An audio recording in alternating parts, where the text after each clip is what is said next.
Elena set the dinner table carefully, arranging the plates and glasses just right. From the outside, she looked calm, almost peaceful. But inside, her hands trembled slightly. Her heart was heavy, and her mind was far from calm. The sound of footsteps came from the hallway, and Marcus walked in with his usual smile. "Smells great," he said, taking off his jacket and giving her a quick kiss on the cheek as if everything was normal. Elena smiled faintly, pouring wine into 2 glasses. "Dinner's ready," she said softly. They sat across from each other, the clinking of cutlery filling the silence. The tension in the room was thick, almost visible. Marcus tried to make small jokes, laughing at his own words, but Elena barely reacted. She looked at him with quiet eyes that had seen too much and felt too deeply. Somewhere deep inside her, a voice whispered, "When you've been betrayed enough times, silence becomes your weapon." Halfway through dinner, Marcus's phone buzzed on the table. He looked at the screen. Lydia. He quickly flipped the phone over, pretending it was nothing. But Elena had already seen the name. Her expression didn't change. She simply took a slow sip of wine. "I'll just take this outside," Marcus said a moment later, grabbing his phone and stepping out of the room. The moment he was gone, Elena's hand moved. Calmly, she opened a small vial hidden under the napkin and poured a few drops into Marcus's glass. Her movements were precise, her face expressionless. There was no fear, no hesitation, only silence. She set the vial aside, picked up her fork, and continued eating as if nothing had happened. When Marcus returned, he was smiling again, pretending to be relaxed. "Sorry about that. Work call," he lied easily. Elena nodded. "Of course." He lifted his wine glass, took a sip, and continued talking. But soon his words began to slow. His eyes blinked heavily, confusion setting in. He pressed his hand to his forehead. "Elena, I don't feel so good," he muttered. Just then, Elena dropped her fork with a clatter and slumped slightly, pretending to faint. Marcus tried to stand, but his legs gave out beneath him. He collapsed halfway, the world spinning. His breathing grew shallow, panic rising. As the room blurred around him, he heard her voice, soft, steady, almost a whisper. "By tomorrow morning," she said, "you'll know what it feels like to lose everything." The lights seemed to fade, and darkness crept in. And that was the night everything snapped. Elena had once been full of dreams. 5 years ago, she was a newly married woman, glowing with love and hope. Marcus was her everything, kind, charming, and attentive. He opened doors for her, listened when she spoke, and promised her forever. She believed him. They bought a small house together, painted the nursery themselves, and laughed as they planned their future. When Marcus got promoted at his law firm, Elena was proud. She told everyone how hardworking her husband was. But that was when things began to change. Slowly, almost invisibly, Marcus started showing another side of himself. He began to choose who Elena could talk to. "I don't like that friend of yours," he would say. "She's a bad influence." One by one, Elena's friends disappeared from her life. He started managing their finances, telling her, "I'll handle the bills. You don't need to worry about money." At first, it sounded caring, until he started questioning every little thing she bought. Then came the criticism. "You don't know how to talk to people properly," he'd say after dinner parties. "You embarrass me in front of my colleagues." Or sometimes, "Why can't you dress like Lydia from the office? She knows how to look like a real woman." At first, Elena tried to defend herself, but every time she did, he accused her of being ungrateful or dramatic. "You always twist my words," he would snap. "You love to play the victim." Eventually, she stopped arguing. Silence became easier. There were nights when Marcus would humiliate her in front of others, making jokes at her expense. People would laugh, thinking it was harmless teasing, but Elena's smile never reached her eyes. Inside, she was breaking a little more each time. Then came Lydia, the woman from Marcus's office. Elena had seen her name appear on his phone once, but when she asked, Marcus laughed. "You're paranoid," he said. "She's just a coworker." But the late-night messages continued. The secret calls. The sudden work trips. Elena's heart knew what her mind refused to accept. Her husband was cheating. When she confronted him again, he looked her straight in the eyes and said, "You need help, Elena. You're imagining things." That was the start of her breakdown. She cried quietly at night, When Marcus was asleep, she started therapy, took anxiety pills, and spent long hours staring at the ceiling, wondering where she went wrong. Her only comfort was their son Noah. His laughter filled the cold house with warmth. Every time he hugged her, she found a reason to hold on a little longer. She told herself she had to stay strong for him, even if it meant pretending to be fine. But over the years, something inside Elena began to change. The crying stopped. The fear slowly faded. The love she once had for Marcus was replaced by something else, a quiet awareness. She started noticing things, the way Marcus hid his phone when he texted, how his credit card statements didn't match his stories, how he looked at her with pity instead of affection. She began to observe instead of react, to plan instead of argue. Marcus didn't notice the change. He thought she was broken, harmless. But she wasn't broken. She was waking up. Elena started keeping notes, small details Marcus didn't think mattered. She remembered names, times, dates. She started saving copies of documents, receipts, and messages. Each day, she felt a little stronger. One evening, as she tucked Noah into bed, he looked at her and asked, "Mom, are you sad?" She smiled softly and kissed his forehead. "No, baby," she whispered. "I'm just thinking." That night, Elena looked at herself in the mirror for a long time. Her eyes were tired, but behind them was something new, a quiet determination. She realized she wasn't waiting for Marcus to change anymore. She wasn't waiting for him to love her again or to say sorry. She was waiting for the right moment. The woman who once cried herself to sleep was gone. In her place stood someone calm, watchful, and ready. Elena had been silent for too long. But her silence was no longer weakness, it was power. And she was about to use it. Elena was cleaning Marcus's study one quiet afternoon when she noticed something odd. A drawer that didn't close all the way. She tried pushing it in, but it stayed slightly open. Curious, she pulled it out, and behind a stack of papers, she found a small black phone. It wasn't Marcus's regular phone. Her hands trembled a little as she turned it on. The screen lit up, and a message popped up immediately. It was from Lydia. "She actually believes you still love her?" The message read. Elena froze. Her heart started beating fast, her throat tight. She scrolled through more messages, each one worse than the last. "Lydia. You should tell her soon. She's such a fool." "Marcus, I will. She's too emotional right now." "Lydia, you said that last month.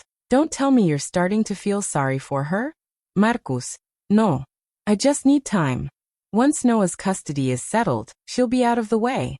Elena's breath caught. She stared at the screen, unable to move. Custody? What did they mean? Her hands shook as she continued scrolling. Then she saw it, a photo of Noah, taken outside his school. It had been sent by Lydia. "He's so cute. Can't wait till he's with us," the message said. Her knees went weak. They had been watching her. Watching her son. Her entire body felt cold. She put the phone down slowly, afraid of dropping it, and sat there in silence. For a long moment she didn't move.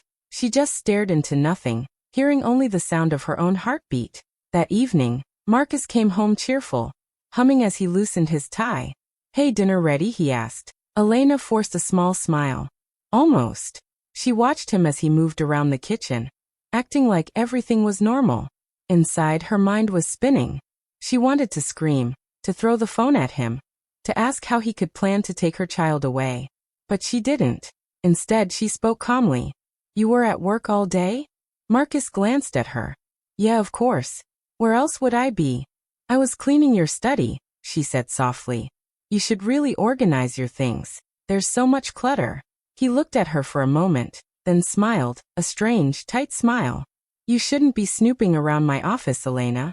"I wasn't snooping," she said, keeping her voice steady. "I was cleaning." Marcus gave a short laugh and shook his head. "You always overthink things. Honestly, Elena, sometimes I wonder if those pills the doctor gave you are even helping. You imagine problems that aren't there." He kissed her on the forehead, like he was comforting a child. "Relax, okay? Everything's fine." Elena nodded silently. But in her mind something shifted, something sharp, cold, and final. That night, when Marcus went to bed, she sat alone in the living room with the lights off. The house was quiet except for the soft ticking of the clock. She looked at the hidden phone again, reading the messages one more time. Every word felt like a knife. She didn't cry. She didn't break down this time. She just stared at the screen until her eyes went dry. Then she opened her laptop and began to search. Sleeping pills overdose. Poisons that cause paralysis. Colorless, tasteless substances. She read for hours, her face calm, her mind clear. It wasn't anger driving her anymore. It was something deeper. A need for justice. For peace. For an end. The next day, she called an old friend from university, someone who worked at a pharmacy. They hadn't spoken in years, but Elena's voice was smooth, casual. "I need some advice about a special kind of medicine," she said softly. The friend hesitated. "Are you okay, Elena?" "Yes," Elena said. "I just need to understand how certain things work, for knowledge." Her decision was no longer emotional. It wasn't rushed or wild. It was precise, calm. The kind of calm that comes when a person has reached the point of no return. That night, Marcus kissed her goodnight, unaware that the woman lying beside him was no longer the same one he'd broken over the years. Elena had stopped being the helpless wife. She had become something else entirely. Marcus started to notice something strange about Elena. She was too calm. She didn't argue anymore, didn't question where he went, didn't even ask about Lydia. She simply smiled and went about her day quietly. At first, Marcus enjoyed the peace, but soon it began to bother him. One evening, while Elena was in the shower, Marcus unlocked her phone. He went through her messages, her call logs, her social media, but there was nothing unusual. It frustrated him. "What's she hiding?" he muttered under his breath. He began to watch her closely, when she left the house, who she talked to, how long she stayed out. "Where were you?" he asked one afternoon when she came back from grocery shopping. "At the store," she answered simply, placing the bags on the counter. "Which one?" She looked at him calmly. "The usual." Her quiet tone irritated him. It made him feel powerless, like he was losing control. Meanwhile, Lydia grew impatient. She called Marcus late at night, her voice sharp and demanding. "You said you'd end it by now," she snapped. "How long are you going to keep pretending?" Marcus sighed. "You don't understand. If I rush this, she might make a scene. I need to handle it carefully." "Carefully?" Lydia scoffed. "She's pathetic, Marcus. Just divorce her and take Noah. You said he's already closer to you anyway." Marcus didn't reply.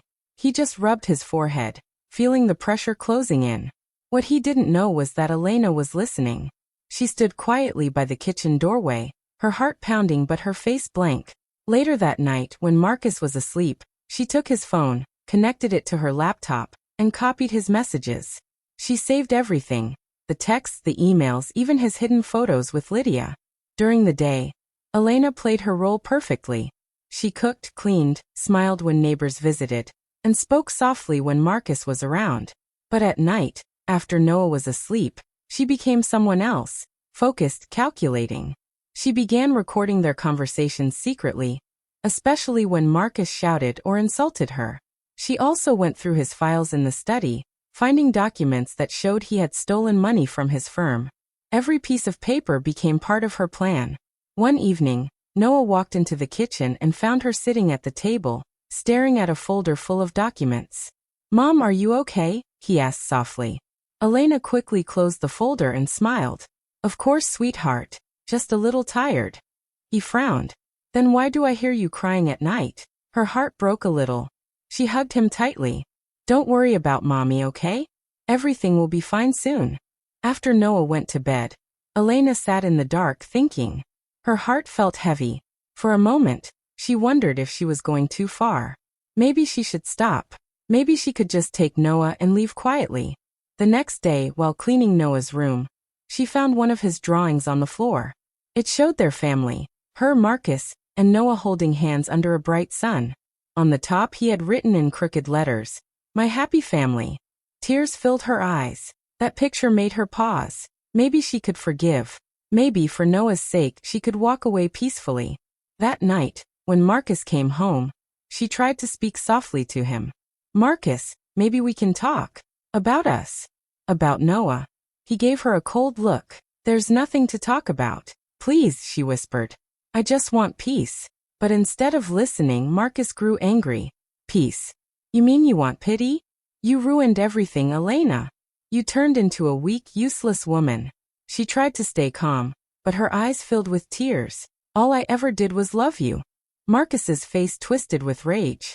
Don't start crying again, he shouted, and before she could move, his hand struck her across the face. The sound was sharp, echoing through the living room. Mommy! Noah screamed from the stairs, tears streaming down his small face. Marcus froze, realizing what he had done. Elena touched her cheek slowly, her skin burning from the slap.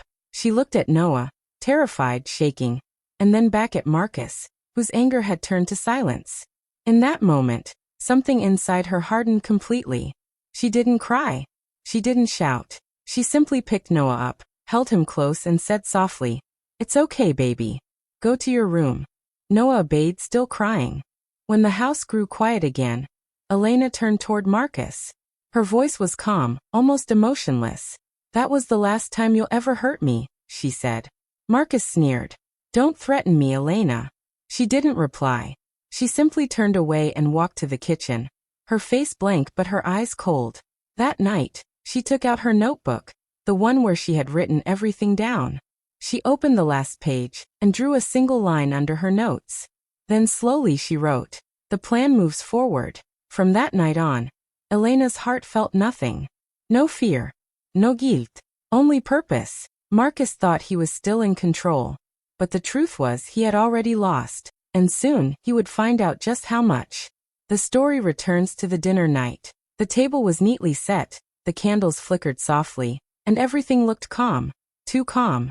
Elena sat opposite Marcus, her face peaceful, her hands steady as she served the food. Marcus laughed and talked about his day, never noticing how quiet she was. He lifted his glass of wine. "You outdid yourself tonight," he said, smiling. Elena nodded faintly. "I wanted it to be special." They began to eat. For a few moments, everything seemed normal, like an ordinary dinner between husband and wife. But deep inside, Elena's heart was steady with purpose. Every movement, every word, was part of her plan. Marcus's phone buzzed on the table. He glanced at it and frowned.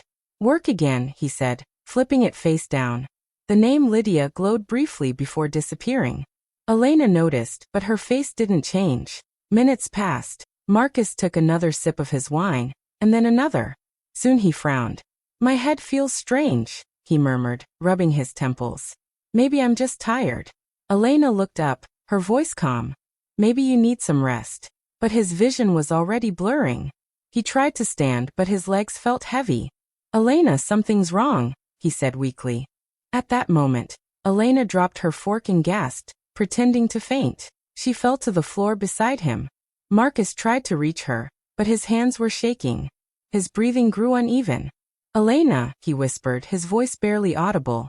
Call for help." She didn't answer. Her eyes were half closed, her body still. But her mind was awake. Marcus crawled toward his phone, struggling to move. Everything around him spun. He reached out, but his fingers couldn't grasp it. As he lay there, gasping, he heard her voice, soft and distant. "You think I didn't know?" she whispered, her tone calm and cold. "The lies, the cheating, the plan to take my son. You took everything from me, Marcus. Now it's your turn to lose." Marcus tried to speak, but no sound came out. His body was paralyzed. Panic filled his eyes as he realized what she had done. Elena slowly sat up. Her hands moved with quiet precision. She reached for his phone and lifted it gently. "Don't worry," she said softly. "You're not dying." "Not yet." She pressed his thumb to the screen, unlocking it easily.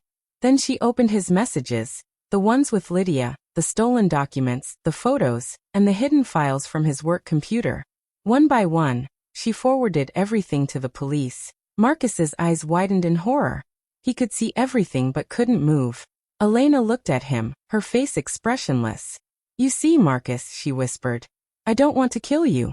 I want you to live long enough to feel what it's like to lose control. The same way you made me feel." Then she picked up the house phone and dialed 911. Her voice was calm, even gentle. "Please help us," she said. "My husband and I have been poisoned. We need an ambulance." She hung up and sat quietly beside Marcus on the floor. Her breathing was steady. The room was filled with silence except for Marcus's faint gasps. He stared at her, helpless. The woman he had controlled, humiliated, and broken now sat calmly beside him, powerful, untouchable. Within minutes, sirens wailed in the distance. Elena reached over and adjusted his collar, almost tenderly. "Don't worry," she said softly.